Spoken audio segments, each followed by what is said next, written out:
हरे कृष्णा। तो देखिए आज है कजरी तीज और आज मैं आप सभी को सुनाने वाली हूँ कजरी तीज व्रत कथा।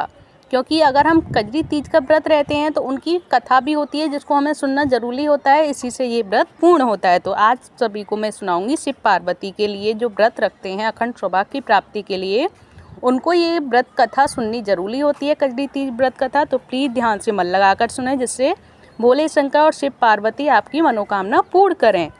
तो जानते हैं कजरी तीज व्रत कथा के बारे में। पहले तो कजरी तीज व्रत कथा पढ़ने से सौभाग्य की वृद्धि होती है, साथ ही जो पति पत्नी आर्थिक तंगी से जूझ रहे हैं उनकी आर्थिक तंगी दूर होकर उन्हें सौभाग्य की प्राप्ति होती है।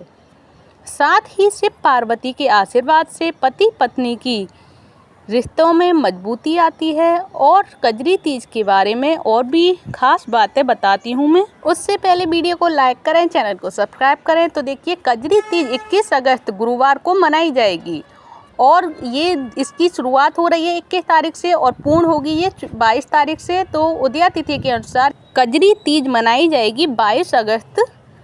आगे बताते हैं, इस दिन सुहागिन स्त्रियां संतान प्राप्ति के लिए व्रत रखती हैं, साथ ही विवाहित स्त्री पुरुष संतान की कामना कर रहे होते हैं।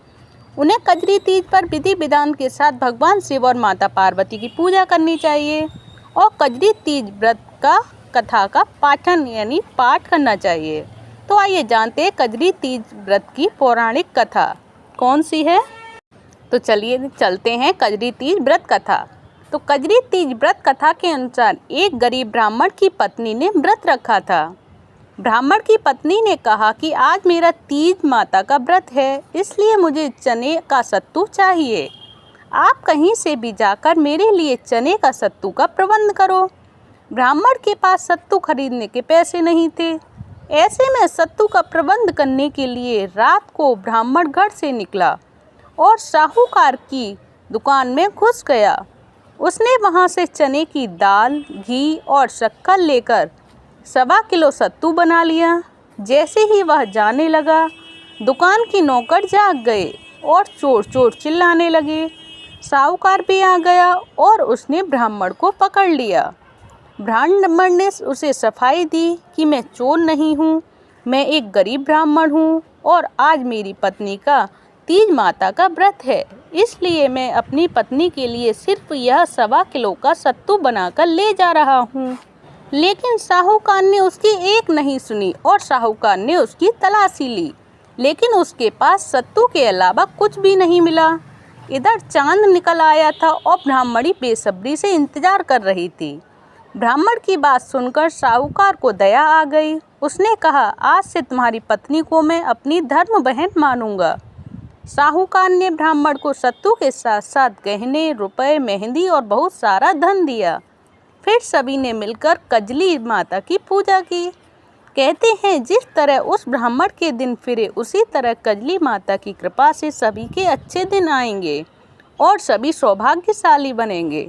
तो देखिए ये रही कजली तीज माता की व्रत कथा। तो ये तो होती है जो पतिव्रता स्त्री होती हैं और जिनकी शादीशुदा होती हैं जो और विवाहित होती हैं उनके लिए ये कथा होती है। लेकिन अब मैं आप सभी को बताऊंगी जो अनमैरिड और जिनकी शादी नहीं हुई होती और जो अपने मन भावन पति के लिए जो व्रत करती हैं और उनकी कथा के लिए उनको कौन सी कथा सुननी चाहिए, तो उनके लिए भी बताऊंगी मैं कि उनके लिए कौन सी कथा होती है।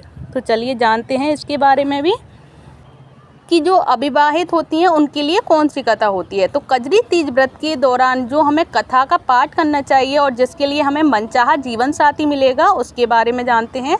तो रक्षाबंधन के 3 दिन बाद जो कजरी तीज का त्यौहार मनाया जाता है, इस व्रत को बड़ी तीज के नाम से भी जाना जाता है। मैंने आप सभी को पहले भी बताया था। मान्यता के अनुसार इस व्रत को सबसे पहले किया था पार्वती जी ने, जो कि जिनकी उस टाइम शादी नहीं हुई थी।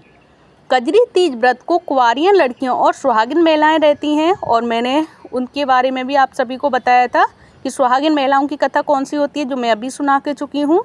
और पूजा के दौरान कथा का पाठ करने से अखंड सौभाग्य की प्राप्ति होती है। तो जानेंगे अब आगे। कजरी तीज का पर्व महादेव और माँ पार्वती को समर्पित है। यह व्रत भाद्रपद मास के कृष्ण पक्ष की तृतीया तिथि पर किया जाता है और इस दिन पूजा के दौरान कजरी तीज कथा का पाठ भी करना चाहिए। तो कजरी तीज का पर्व भगवान शिव और माँ पार्वती सभी को समर्पित है। कजरी तीज के दिन कुंवारी लड़कियां मन चाहे वर को पाने के लिए व्रत रखकर महादेव और मां पार्वती की पूजा करती हैं। साथ ही व्रत कथा का पाठ करती हैं। ऐसी मान्यता है कि जो साधक कजरी तीज व्रत के दौरान पाठ का पठन करता है वह शुभ फल की प्राप्ति करता है, और जो इस कथा का पठन नहीं करता है वह शुभ फल की प्राप्ति से वंचित रह जाता है। तो इसीलिए इस दिन की कथा का पाठ करना ना भूलें। तो आइए जानते हैं कजरी तीज व्रत कथा की। कजरी तीज व्रत कथा जो अनमैरिड अविवाहित महिलाओं के लिए होती है वो कौन सी होती है, तो जानेंगे। तो सबसे पहले जानेंगे उसके लिए कजरी तीज की जो शुभ मुहूर्त होगा अविवाहित महिलाओं के लिए। तो पंचांग के अनुसार भाद्रपद मास के कृष्ण पक्ष की तृतीया तिथि के दौरान जो 21 मिनट और 21 अगस्त को शाम 5:06 पर होगी, वहीं इस तिथि का समापन होगा अगले दिन 22 अगस्त को। तो ये कजरी तीज हम मनाएंगे 22 अगस्त को। कजरी तीज का व्रत होगा 22 अगस्त को ही रखा जाएगा सभी के लिए। तो अब जानेंगे पौराणिक कथा जो कि माँ पार्वती और शिव शंकर के लिए है, और जो कि अविवाहित माँ पार्वती ने भगवान शिव को पाने के लिए, उनकी शादी के लिए, मनभावन पति के लिए उन्होंने माँ पार्वती ने जो कथा सुनी थी और जिसका श्रवण किया था और जिस हिसाब से उन्होंने पूजा अर्चना की थी, तो वो सुनिए आप सभी। तो पौराणिक कथा के अनुसार एक गांव में ब्राह्मण परिवार रहता था। ब्राह्मण की पत्नी ने भाद्रपद माह के कृष्ण पक्ष की तृतीया तिथि पर कजरी तीज का व्रत किया। व्रत के दौरान उसने अपनी पति से सत्तू लाने को कहा। सत्तू के लिए ब्राह्मण के पास धन नहीं था, तो ऐसे में उसने चोरी करने का फैसला लिया। इसके बाद वह रात के समय दुकान में सत्तू लेने के लिए घुस गया। उसी दौरान दुकान के मालिक की नींद खुल गई और उसने ब्राह्मण को पकड़ लिया और उसकी पत्नी सत्तू का इंतजार कर रही थी। वहीं चांद निकल आया था।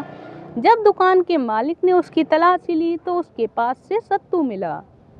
ऐसे में ब्राह्मण ने सारी बात बता दी। उसकी बात को सुनकर मालिक को उस पर बेहद तरस आया और उसने कहा कि आज से वो उसकी पत्नी को अपनी बहन के रूप में मानेगा। और अंत में मालिक ने ब्राह्मण को मेहंदी, गहने, सत्तू और धन देकर विदा किया।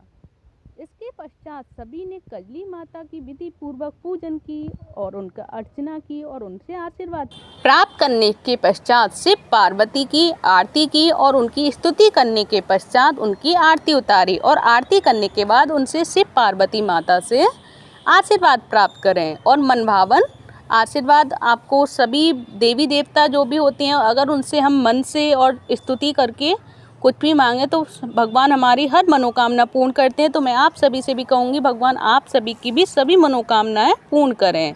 जिसको जो भी मनोकामना है वो भगवान माँ पार्वती और शिव पार्वती आप सभी की सारी अभिलाषाएं पूर्ण करें। आप सभी से यही कहूँगी कि ये सारी जानकारी आप सभी को अच्छी लगी होंगी और इस कथा का श्रवण करें, एक दूसरे के लिए शेयर करें, जिससे कि जिसको नहीं आती हो वो भी सुन पाएँ इस कथा को। और आप सभी को ये कथा कैसी लगी प्लीज़ मुझे कमेंट बॉक्स में बताइएगा। अच्छी लगी हो तो प्लीज़ वीडियो को लाइक करें, चैनल को सब्सक्राइब करें। धन्यवाद। हरे कृष्णा, हरि बोल।